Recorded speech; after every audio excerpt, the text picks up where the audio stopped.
Cyclic parallelogram is a rectangle. ये एक cyclic parallelogram दिया है, पैरेललोग्राम जिसके आमने सामने की साइड पैरेलल होती हैं और अपोजिट एंगल इक्वल होते हैं।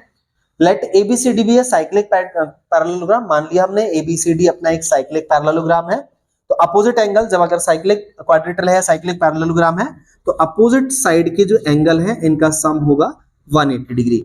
तो opposite angle A plus C is equal to 180 degree, क्योंकि साइक्लिक क्वाड्रिलेटरल में अपोजिट एंगल का सम 180 डिग्री होता है। Similar angle B plus angle D is equal to also 180 degree. Angle B plus angle D is equal to 180 degree हो जाएगा। We know that opposite angles of parallelogram are equal. हमें ये भी पता है कि अगर ये पैरेललोग्राम है तो इसके अपोजिट एंगल्स कैसे होते हैं, इक्वल होते हैं। तो एंगल ए एंगल सी के इक्वल होगा और एंगल बी एंगल डी के इक्वल होगा। एंगल ए एंगल सी के इक्वल होगा और एंगल बी एंगल डी के इक्वल होगा।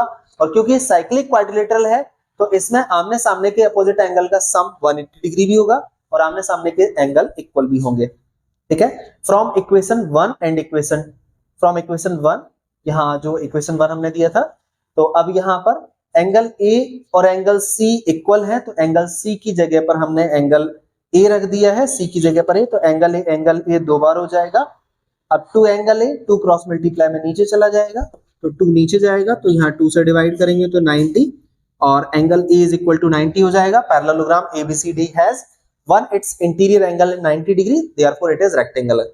अगर पैरेललोग्राम का मतलब ही होता है कि आमने सामने की साइड तो इक्वल है ही, तो रेक्टेंगल की एक प्रॉपर्टी तो यहाँ सेट हो ही जाती है।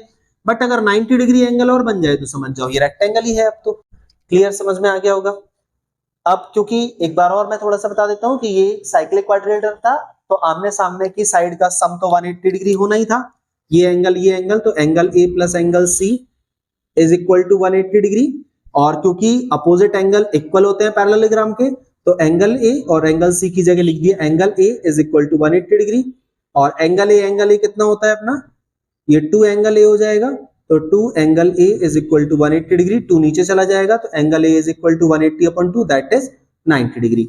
और अगर एक एंगल 90 डिग्री आ गया, क्योंकि ये पैरेललोग्राम है, तो ये रेक्टेंगल प्रूफ हो जाता है। इसका स्क्रीनशॉट ले लीजिए, इसका नोट कर लीजिए।